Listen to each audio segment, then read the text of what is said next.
Sri Kandi Bahari Susi Pujiastuti. Susi Pujiastuti, perempuan kelahiran Kota Pangandaran 15 Januari 1965 ini ramai dibicarakan oleh rakyat Indonesia bermula ketika beliau diangkat menjadi Menteri Kelautan dan Perikanan Indonesia pada jilid 1 kepemimpinan Presiden Joko Widodo. Menteri Kelautan dan Perikanan, Ibu Susi Pujiastuti. Awalnya, banyak yang meragukan pengangkatan Susi Pujiastuti sebagai menteri karena beliau seorang wanita yang tidak berasal dari kalangan politik. Keraguan tersebut itu amanah dijawab oleh undang-undang. beliau Selama dengan undang-undang tidak prestasinya diganti, memberantas tidak boleh pencurian berhenti. ikan yang sering terjadi di perairan Undang-undangnya ganti Nusantara dulu kalau mau dan berhenti usahanya dalam meningkatkan kapal. kesejahteraan Dan itu nelayan. deterrent efeknya kan hebat. Selama Puluhan menjabat, ribu Susi kapal pun. Pujiastuti giat memberantas penangkapan ikan ilegal di Indonesia. Berikut adalah nilai-nilai aneka yang dapat kita pelajari dari beliau.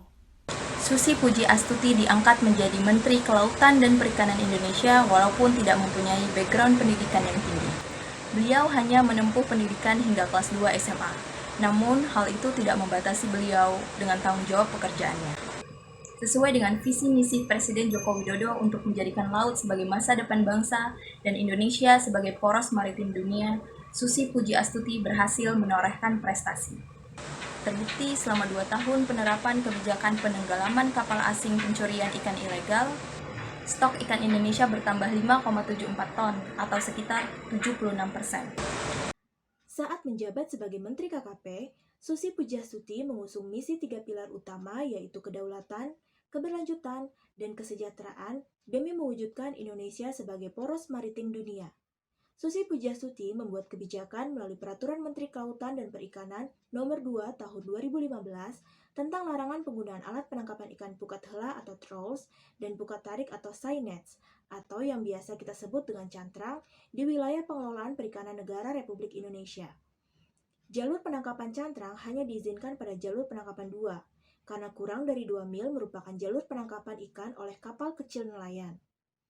Beliau memberikan sikap keadilan bagi nelayan kecil atau tradisional semata-mata untuk kedaulatan negara Indonesia. Penerapan nilai aneka yang ketiga adalah etika publik.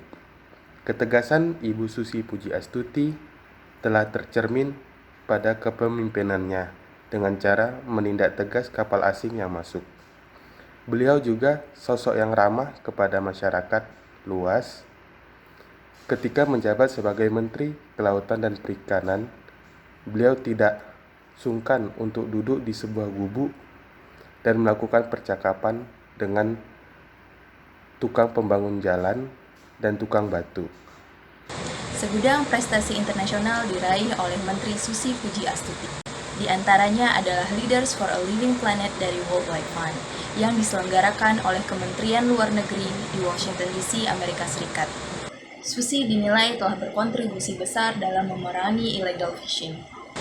Selain itu, Susi Pujiastuti juga pernah meraih penghargaan kemaritiman tertinggi Peter Benchley Ocean Award pada tahun 2017 atas visi dan kebijakan pembangunan ekonomi dan konservasi laut di Indonesia. Penerapan nilai aneka yang kelima adalah anti korupsi.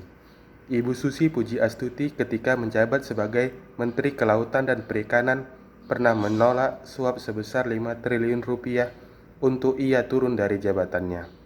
Ia mengatakan, kebebasan dan nurani saya tidak mungkin saya jual. Indonesia lebih hebat dari ribuan triliun rupiah. Kehormatanlah yang membawa saya sampai kepada jabatan ini. You remember, dulu saya ditawarin 5 triliun, saya tidak mau. Jadi sejak dulu pun sudah ada upaya mempengaruhi, membujuk untuk mengubah kebijakan spesifiknya soal benih lobster itu, Bu? Sudah ada tawaran-tawaran sampai enggak. General ya illegal fishing, kapal asing dan lain sebagainya.